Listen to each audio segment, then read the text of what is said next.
Hi, my name is Tony, and this is Every Frame a Painting. So here's a fundamental question. When you're judging a shot, what's the first thing you look for? Is it balance? Leading lines? Golden ratio? Color? Light? Shapes? I think these are all essential, and they're all part of good images. But there's one thing I always notice first. Movement. For me, Kurosawa is the Beethoven of movie directors. It's that recognizable full sound that Beethoven had that is so unmistakable. A Kurosawa film moves like no one else's. Each one is a masterclass in different types of motion, and also ways to combine them. Over a career spanning half a century, he made 30 films, and in all of them, the movement is surprising and cinematic.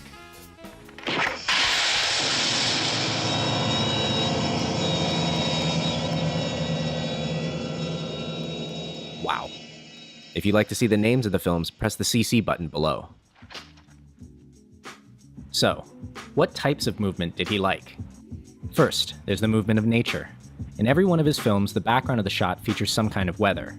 Wind, water, fire, smoke, snow. One advantage of this approach is that shots have a lot of visual interest. Even when people are still, there's that rain in the background to draw your eye. Rain is a real emotional trigger that works in any film. It's anything that's excessive because it gives you another layer that the audience can relate to sensually. Second, there's the movement of groups. Kurosawa films usually feature large groups of people who either band together or split apart. Crowds like this are really cinematic. When you put this many people in a shot, any emotion feels big. If you want a good reaction shot, try using 4 people. Or 25.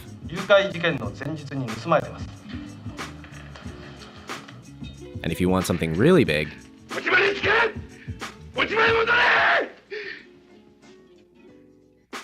which brings us to number 3, the movement of individuals. One of my favorite things about Kurosawa is that his blocking is unrealistic and exaggerated. If someone is nervous, they pace left and right. If they're outraged, they stand straight up. And if they're ashamed, he would often tell his actors to pick one gesture for their character and repeat it throughout the film. That way, the audience can quickly see who's who and how they're feeling. Number 4, movement of the camera. One of the hallmarks of Kurosawa's style are his fluid camera moves that go from a close-up to a full shot to an over-the-shoulder in a single unbroken take. I did another essay about these shots called the Spielberg Oneer, but what's important here is that every camera move has a clear beginning, middle, and end. Just by itself, this move tells a story. And last, there's movement of the cut. Kurosawa is one of the few directors who worked as his own editor. One of the reasons his movies just flow is that he tends to cut on movement. Often, you're paying so much attention to someone who's moving that you don't see the edit. When he finishes a scene, he switches the rhythm, usually by ending on something static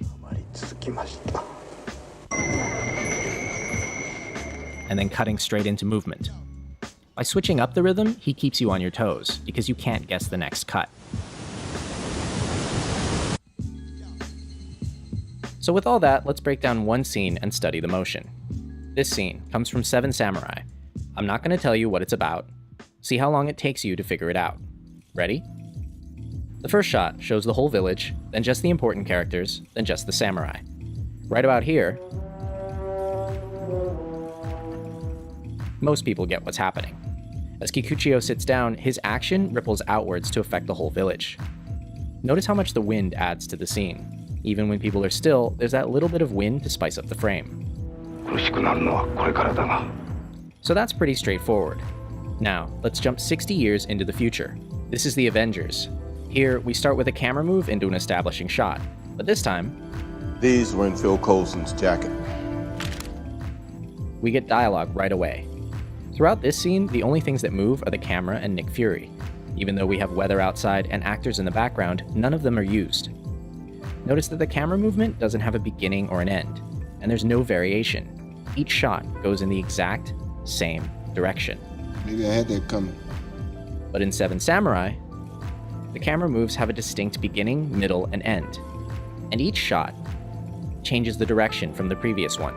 As he climbs up, Kurosawa uses the movement of the flag to cut smoothly into this angle, all seven samurai and their banner together.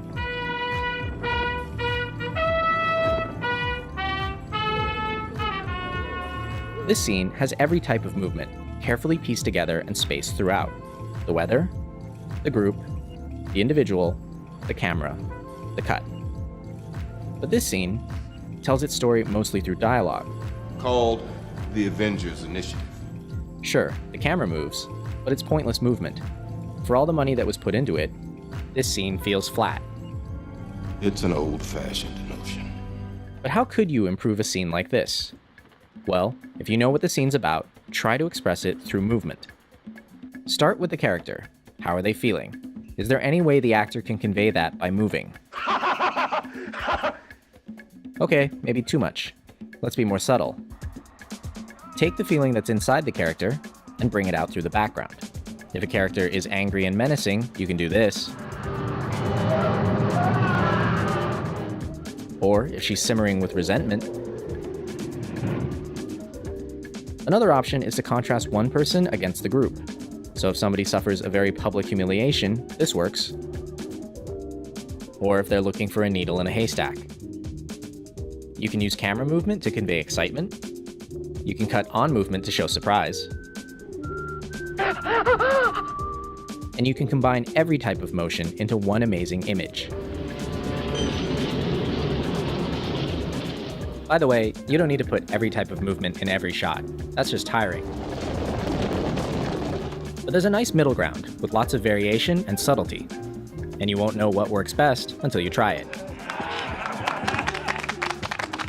If you combine the right motion and the right emotion, you get something cinematic. But this, just for me, I look at this as 2-3 times a year. Just to feel, oh wow, that's why I wanted to be a filmmaker. And look what I'm doing now. Special effects. And then another movie about special effects. And then the third movie about special effects. Now pick any of his films, go to any scene, and watch how everything moves together. You know, it's the visual stimulation that hits the audience. That's the reason for film. Otherwise, we should just turn the light out and call it radio.